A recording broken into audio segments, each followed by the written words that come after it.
I hired an investigator and discovered that my husband has been having an affair during his work trips, but I don't know what to do because we have two small kids, and he funds our lifestyle.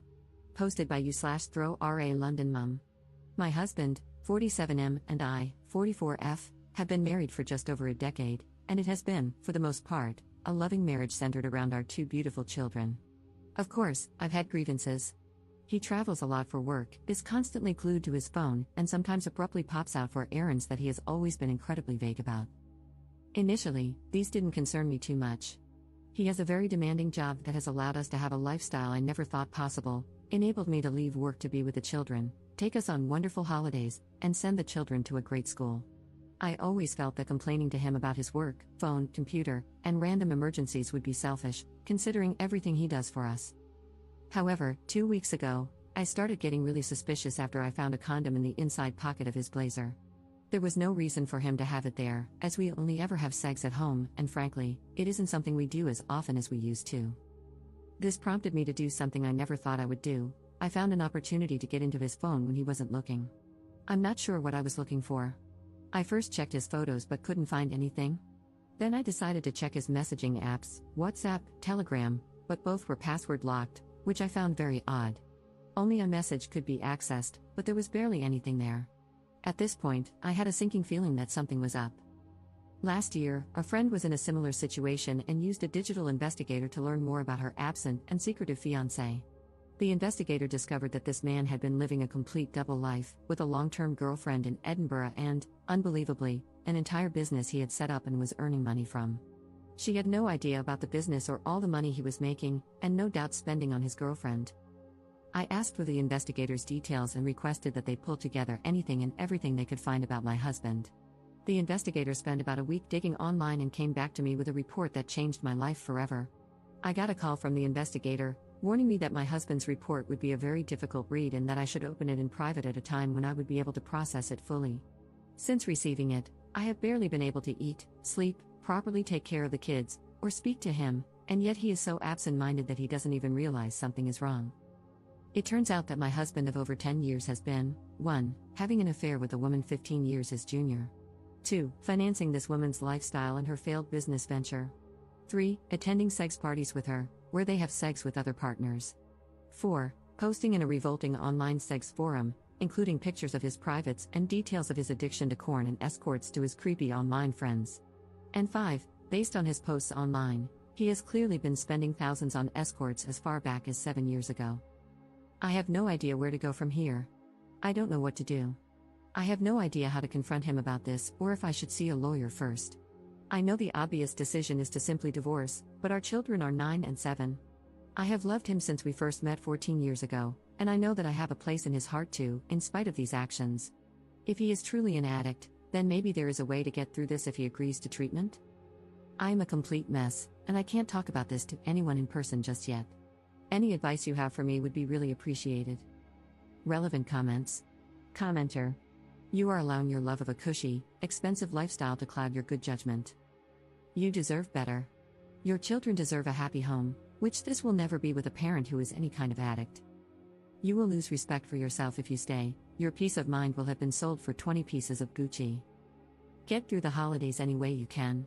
If your hubby becomes suspicious, blame it on holiday stress. Give your kids one last nice holiday season. Right after the first of the year, call a few divorce attorneys and interview them. Bring the investigative reports. Hire the one with whom you click the best. Follow your attorney's advice to the letter.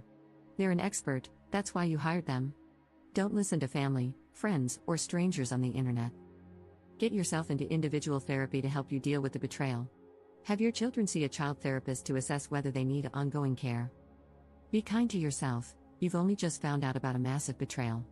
You didn't know, but now that you do, you're taking proactive steps to defend and care for yourself and your children. Your husband is on his own.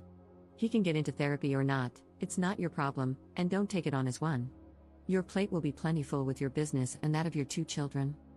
Wishing you and your children a peaceful and joy-filled 2025 as you move together into a new life. Ops response. Thank you so much for this comment.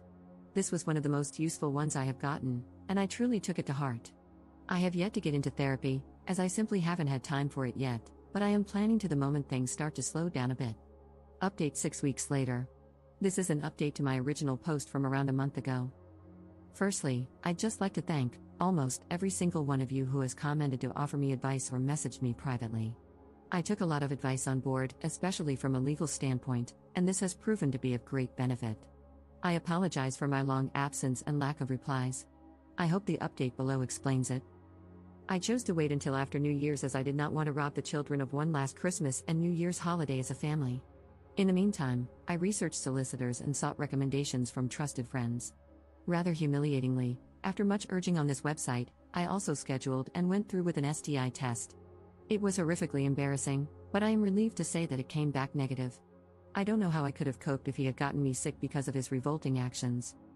He made my job incredibly easy by flying out for a work trip, not that anything he says could ever be trusted, on the 2nd, and I immediately got the ball rolling, met with the solicitor, packed up all of his belongings into 6 suitcases, had the locks changed, and spoke to a child psychologist to work out the best way to explain things to the kids, who are far too young to understand the full picture, of course. Fast forward to a week later, and upon his return, I, having made sure the children were picked up by my mother after school, greeted him with a hallway full of suitcases and divorce papers. I had printed out the report in full and started walking him through it before he broke down in tears. It was a compulsion, he was unbelievably stressed, and if I left him, he would have no choice but to marry the other woman, whereas he would end it immediately if I took him back. This last part was truly the nail in the coffin. I don't think he even realized just how manipulative a comment that was. After hours of back and forth and his groveling, he gave up. He was left at the bottom of the stairs in the entrance to our home with his suitcases, waiting for a cab to take him to God knows where. There is still a lengthy legal process ahead, and unfortunately, it turns out that his infidelity doesn't really impact how assets might be divided following the legal battle. However, I'm confident that my solicitor will get the outcome I need to keep the house and live independently. In terms of the children, I would rather not discuss them to maintain privacy, but it has been an incredibly difficult adjustment, and sometimes I do feel guilty. As for myself, I am still completely heartbroken, and frankly, I don't ever hope to find love again. I just don't think I can quite trust like that anymore. Finally, I'd just like to add that while most comments have been lovely and supportive, I did receive a number of comments and private messages blaming me for my soon-to-be ex-husband's behavior, claiming I did not give him sufficient sexual attention and that I shouldn't complain because he provided me with a certain lifestyle. Firstly, these comments are awful and betray a repulsive worldview regarding sex, intimacy, and marriage. Secondly, our ailing sex life was not my doing and was, at times, a criticism I myself had of our relationship, not the other way around. Thirdly, just because someone provides you with a lifestyle does not entitle them to treat you as if you're nothing, with no respect, no honesty. I would have hoped everyone would be aware of that. Up in the comments. Thanks for this. Sadly, because we are in the UK, cheating doesn't have much of an impact on divorce outcomes. However, my solicitor is among the best in the UK, and I trust that we're going to do some real damage.